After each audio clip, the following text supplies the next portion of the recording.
Atin pong basahin ang Romans chapter 12 bilang ating text.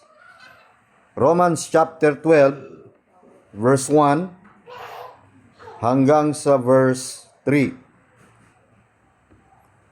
Ready now, read. I beseech you therefore, brethren, by the mercies of God, that ye present your bodies a living sacrifice, wholly acceptable unto God, which is your reasonable service. And be not conformed to this world, but be ye transformed by the renewing of your mind, that ye may prove what is that good and acceptable and a perfect will of God. Verse 3, for I say, through the grace given unto me, to every man that is among you, not to think of himself more highly than he ought to think, but to think soberly, according as God hath dealt to every man the measure of faith. At gusto ko pong mamagatan yung pag-aaralan po natin ngayong taon. Ministry is not a competition. Ang gawain ng Diyos ay hindi po ito pakikipag-kompetensya. Ano po? Hindi dahil sa yung kabila ay marami, tayo ay maliit lamang yung bilang, ay ibig sabihin, madali na po tayong madismaya. Hindi ho ganoon. Ang gawain ay meron pong kanya-kanyang sukat, mga kapatid. Kaya si Pablo, ang mga taga-Roma, ay hinimok sila. Sa verse 1, ang sabi niya, I beseech you therefore, brethren, by the mercies of God, that ye present your bodies a living sacrifice, wholly acceptable unto God, which is your reasonable service. Kaya nga mga kapatid, ipinapamanhibik ko sa inyo, alang-alang sa mga kahabagan ng Diyos, na inyong iharap ang inyong mga katawan na isang haing buhay, banal, na kaaya-aya sa Diyos, na siya ninyong katampatang pagsamba. So dito makikita po natin na mayroon po talagang katampatang pagsamba ang bawat Kristiyano, na yung tinutukoy po dito, una yung biyaya ng Diyos, by the mercies of God. Alam po natin, habag lang ng Diyos na nandito po tayo.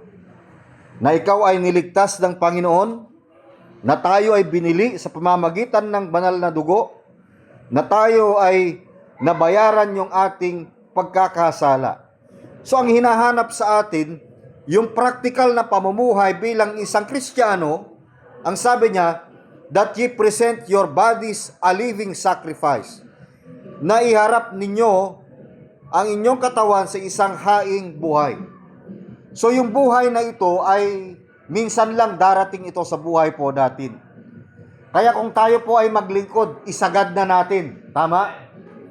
Yun po yung ating goal ngayong taon, na dapat sana ngayong taon ay hindi tayo makapag-absent, hindi tayo malate. Yun yung panalangin po natin. At nawa i-bless po tayo ng Panginoon sa ating paglilingkod. Ano po? Kaya sabi po ng Biblia, yung ating pagmi-ministry, yung ating paglilingkod sa Panginoon, ay mayroon pong karampatang yung buhay po natin ay dapat i-dedicate po natin ito ng haing buhay. Serving the body of Christ with humility, not hierarchy. Kaya, una,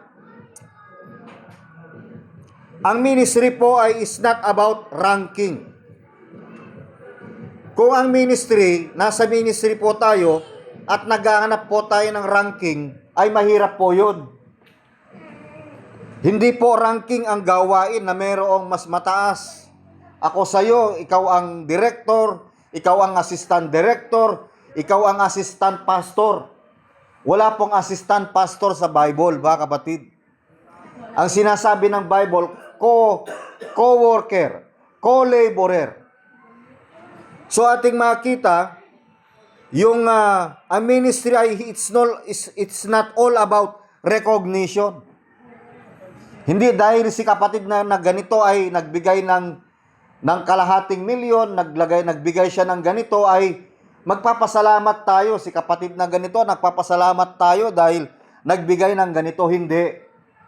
Hindi kailangang i-recognize kasi tayo, kapag gumawa tayo sa Diyos, kahit hindi po yan i-recognize ng tao, tama?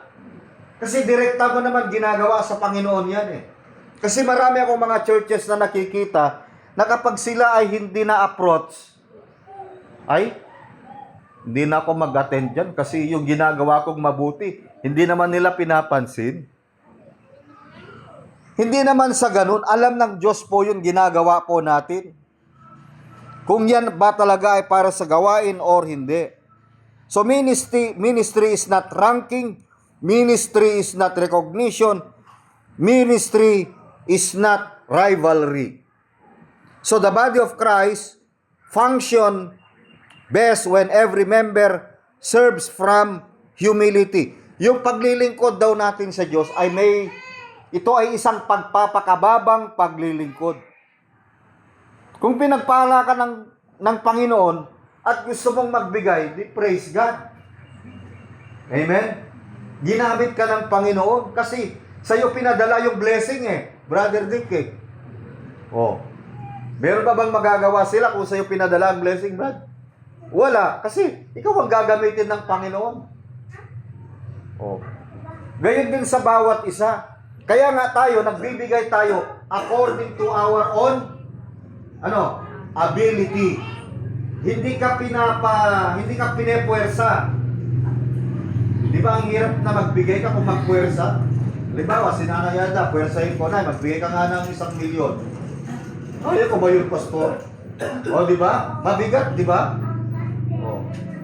So, ibig sabihin, yung paglilingkod ay hindi po sa pilitan. Hindi po puwersahan. Kasi kung ano yung nasa puso po natin, na ibinigay ng Biblia, na nasa Bible, yun ang sundin po natin. Huwag tayong lalagpas po doon.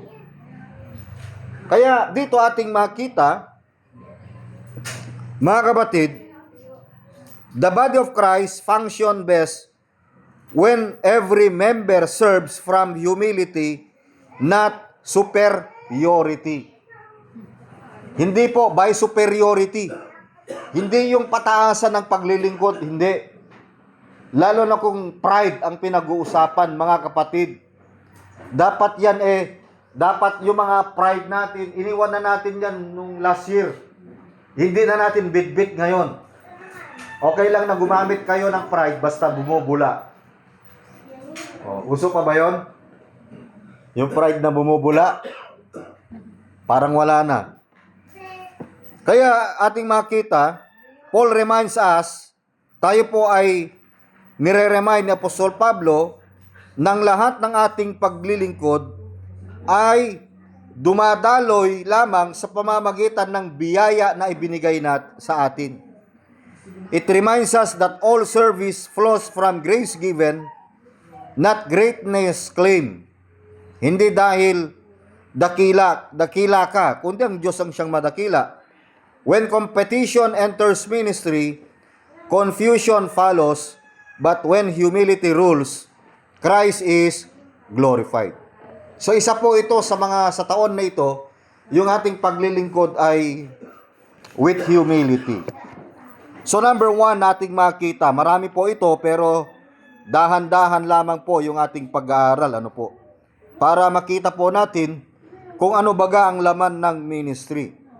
So number 1 na makikita po natin sa ating pag-aaralan ngayong umaga, ang ministry o ang paglilingkod natin, it must be Christ-centered motive. Nakasentro sa Panginoon. Sabagat yung buhay mo, yung hininga mo, yung lakas mo, lahat yan galing sa Diyos. Pati yung talino mo, yung wisdom mo na meron sa'yo. Kaya kung meron man tayo ngayon, yun ay biyaya lamang ng Diyos. Yung iba, hindi nga nakahagbang ng 2026 Tama? So kung humagbang ka ng 2026, ibig sabihin, yung biyaya ng Diyos nasa iyo pa rin. Araw-araw pa rin po yan. Yun po yung dapat nating pasalamatan. Amen? Yung wala kang sakit, Wala ka sa ospital. Kahit nag-e-enjoy ka, kahit wala kang isaing, okay lang. Pero hindi ka naman pumapayat. Di ba? Tumataba pa rin. Na-enjoy mo pa rin yung pagkain. Kaya ating makikita, yung ating paglilingkod ay sentro nito ay hindi ang Panginoon. Yung paglilingkod, ang sentro ng paglilingkod, hindi pera. Ay, hindi ako pupunta, hindi ako magpapastor dahil wala namang pera dyan. Hindi eh. Karamihan kasi sa iba, ganun ang motibo nila. Pera muna bago paglilingkod. Eh kung walang pera, di hindi na maglingkod. O, kasi maraming mga pastor ang ganyan, mga kapatid. So, Christ-centered motive. Colossians 3:17. Colossians 3:17. Basahin po natin ng sabay-sabay. Colossians 3:17. God bless me. And whatsoever you do, in word or deed, anong sabi? Do all in the name of the Lord Jesus, giving thanks to God and the Father by Him. At anumang inyong ginagawa, anuman ang inyong gagawin, anuman ang inyong plano o pagpaplanuhan pa lang, sa salita, kung pangako man yan, o sa gawa, o gawa man yan, gawin ninyong lahat sa pangalan ng pastor? Hindi. Ang sabi, gawin nyo lahat sa pangalan ng Panginoong Yesus na nagpapasalamat kayo sa Diyos sa pamamagitan. Salamat sa Panginoon sapagkat ginamit ako ng Panginoon. O, di ba? Napakasimpleng pamumuhay po yung ganun. Yung magpasalamat ka sa Diyos dahil ikaw yung gagamitin ng Panginoon. Kaya sabi ko ngayon pa lang, ay nag-prepare na po tayo sa ating Thanksgiving, mga kapatid, na hindi pa lang nagsisimula yung taon ay meron ng may nangako na ng bigas, 25 kilos. O, di ba, ang bilis. O, pero pangako pa lang yun. Hindi pa dumating eh. Ibig sabihin, panga pa lang. Panga. Wala pa yung ko. Baka mapa ko o panga. Panga ko. Mahilig sa inchik, ano? Puro ko. Panga ko. Apelyado yun, Nay, ko. May laki kayong inchik?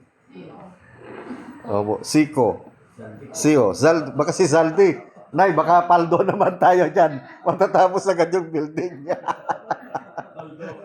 Kung kayo gagamitin ng Panginoon, o di ba, enjoyment natin yun. O yung iba, magluto-luto na lang. Pastor, magdala ako ng merienda dyan.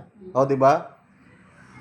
Kaya, ibig sabihin, tulungan lang mga kapatid, yung nag-enjoy tayo.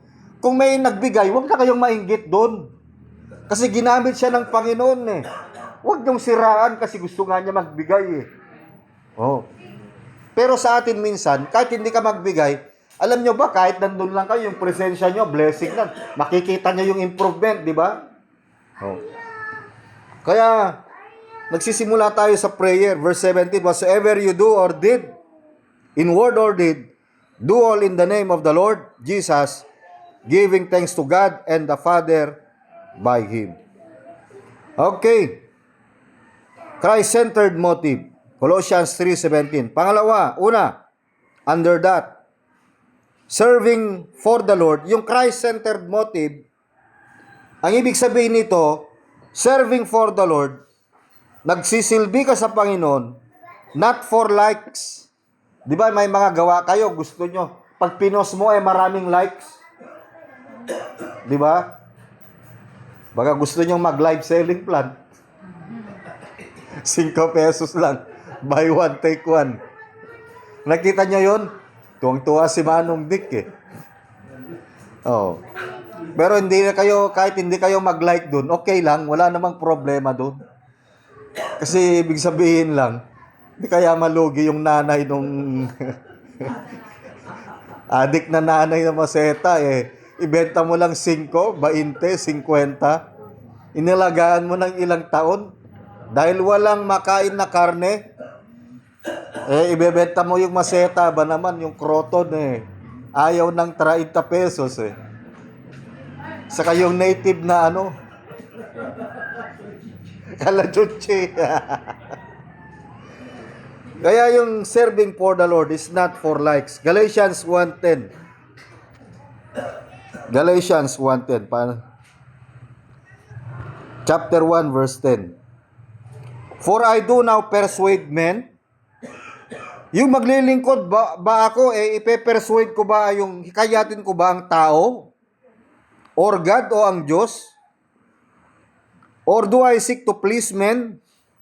For if I yet not please men, I should not be the servant of Christ. Tagalogin natin. Sapagkat ako bagay manghihikayat ngayon sa mga tao o sa Diyos? O ako bagay magsisikap na magbigay lugod sa tao? Kung ako'y magbibigay lugod sa mga tao, ay hindi ako magiging alipin ni Kristo. Ang ibig sabihin po nito, kapag tayo ay maglingkod sa Panginoon o magbigay sa Panginoon, hindi na natin kinakailangan na, nagbigay ako ng 10,000, ng 20K, dapat magbigay ka rin. O baka naman yung sinasabihan mo, isang kahig, isang tuka. Kaya yung hikayatin mo yung tao ng magbigay, wala namang problema yun. Pero ang problema kung hindi niya kaya, kung wala sa kanyang kalooban. O kung ano mang bagay, kasi marami ako mga nakikitang miyembro ngayon, kaya pala umalis sa simbahan. Kasi parang hindi sila nare-recognize. Ganun. Yun ang sakit ng maraming mga Kristiyano. Kasi marami ako nakikita sa Facebook, lumipat Hindi sila na-recognize ng pastor Kaya ang paglilingkod, hindi po recognition. Yung paglilingkod, Diyos na po ang magre-reward. Tama? Mas mainam, mas maganda. Kaya nga sabi ni Pablo, I do not seek to please men. Hindi tayo gumagawa sa Diyos para i-please ang tao. Yung bagang pakiramdam ng tao kapag siya ay may ginawa sa Panginoon, yung gusto niya magiging sikat siya. Ganon. Hindi ganon. Kahit pastor, hindi. Kaya nga iniiwasan natin na maging popularidad Hindi tayo, ayoko na parang patayo tayo ng ganito, i-post natin lahat. Nakita nyo ba nag-post ako? Baka magamit pa nga ng kawatan yan Ay yung kanyang pinakamalaking building, 3-story, 5-story, ganito kaluwang namin, ganito kaluwang ang building namin, ganito kaluwang lote. Walang ganon. Maganda yung magtrabaho lang tayo ng tahimik. Tama? Mas mainam po yun. Tignan niyo yung mga langgam. Walang pakialam sa isa't isa yan. Hindi naman nag-uusap yan Basta trabaho ng trabaho yan. Tama? Maglagay ka ng itsaka ng pagkain. Tignan mo mamaya, ilunggam nandyan na. Ganon sila kasipag. Kaya ganun dapat yung ating paglilingkod sa Panginoon, serving for the Lord, not for likes. We do not seek glory or approval from men. Number 2, serving for the Lord, not for likes. Number 2, seeking His approval alone. Ang Christ-centered motive, ang hinahanap natin, hindi yung approval ng tao. Magbibigay ako ng ganito, magkano sa'yo? Pwede ba yun? Hindi. Kasi tayo, iba-iba tayong sukat ng pananampalataya. Hindi tayo pare-parehas. Kung makapagbigay ka ng piso, wala namang problema. Alam naman ni Nanay Virgie yan, siyang tagahawak ng pera ng simbahan noon Ang offering namin, 5, 10. Di ba, Nay? Kulang pa pero yung ministry, umuusad. Gumagawa. Talagang nagtatrabaho. Pero makikita natin, masaya. Every Sunday, may merienda pa. Kaya minsan, maraming mga hadlang, pero kapag gawin mo yung isang bagay na hindi pabigat sa'yo, gawin mo isang bagay na masaya ko, talagang yan, matatapos yan. Subukan, gawin mo yan na nagmamaktol ka, tignan mo lang. Kung anong klaseng mas madali kang tatanda, tandaan mo. Mamatay ka sa stress. 2 Corinthians chapter 5 verse 9. Madali lang po tayo ngayon. 10 minutes, tapos na ito. 2 Corinthians chapter 5 verse 9. Anong sabi? Wherefore, we labor, that whether present or absent, we may be accepted of Him. Kaya't ang amin naman pagsisikapan, maging sa tahanan man o di man, ay magiging kalugod-lugod kami sa Kanya. Maging sa tahanan man o di man, ay maging kalugod-lugod kami, sabi ni Pablo. Kaya, yung ating paglilingkod, yung ating labor, yung ating pagpapagal, yung ating pagtatrabaho, yung ating pagsisikap, whether be absent or present, we may be accepted. Ibig sabihin, kapag magtrabaho ka, yung katanggap-tanggap, yung may laman,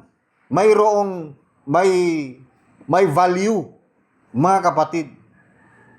Yung paglilingkod na mayroong value. Bakit? Verse 10. For we must all appear before the judgment seat of Christ, that everyone may receive the things done in his body according to that he hath done, whether it be good or bad. So makikita natin na tayong lahat ay kinakailangang mahayag sa harapan ng hukuman ni Kristo upang tumanggap ang bawat isa sa mga bagay na ginawa sa pamamagitan ng katawan ayon sa ginawa niya, maging mabuti o masama. So meron pong reward, mga kapatid. Yung lahat ng yung ating paglilingkod sa Panginoon. So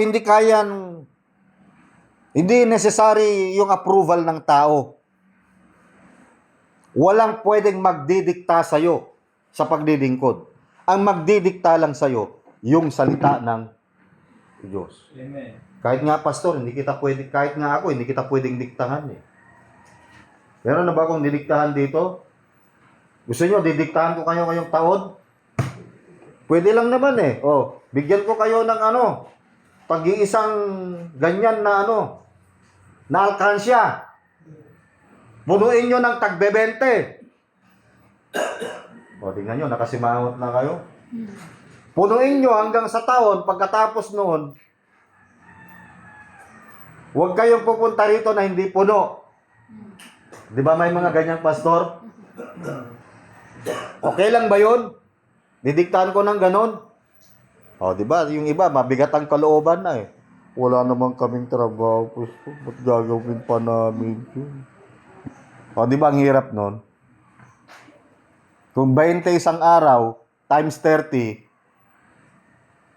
600. Times 10, 6,000.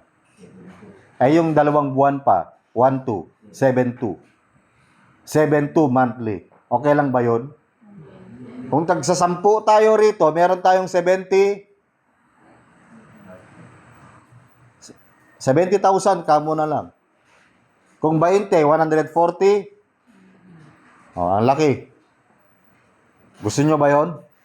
Bigyan ko kayo ng alkansya. Pero hindi ko gagawin yun, mga kapatid. Kayo na ang gagawa para sa Panginoon. Kaya nga sabi ng Biblia, walang pwedeng magdikta na gawin sa atin yan.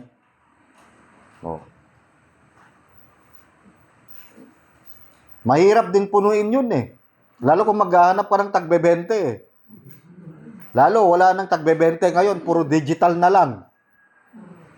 Yung gamit natin ngayon, magiging spirit money na. QR code na lang. Wala nang barya-barya. Puro di ganun na lang. Itapat mo lang. Paano na kaya yung mga mahihirap, hindi nakakain pag walang QR code? Patay na. Pero talagang papunta tayo dun, sabi ng Biblia. Mga kapatid. Kaya yung paglilingkod, hindi po dapat approval ng tao, kundi tayo po ay nagsisik ng approval ng Panginoon. Pero kung gagawin nyo yon na hindi labag sa kalooban nyo, walang problema. Kung nagawa nga natin yan nung Armenian tayo Tama? Yung mga galing doon sa kabila, hindi na natin babanggitin. Talagang ganun ang ginagawa. Oh. Pero one time, ginawa naman natin yan nung mga nakaraan, kaya tayo nakabili ng property.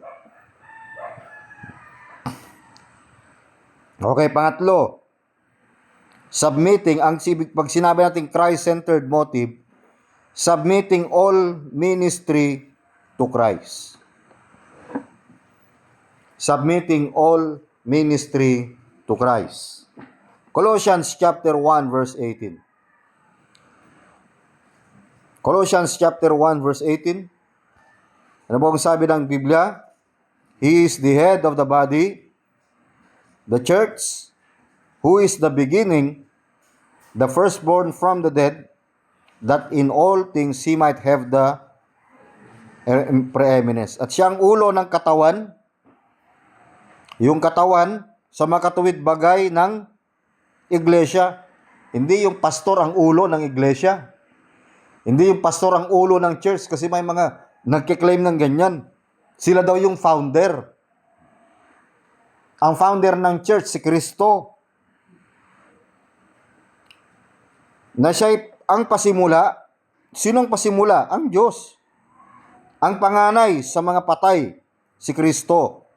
Upang sa lahat ng mga bagay ay magkaroon siya ng kadakilaan. Ang Diyos ang siyang madakila. Hindi yung talino ng pastor, dunong ng pastor. Hindi yung kukunin ka lang sa salitang walang kabuluhan. Mga kapatid.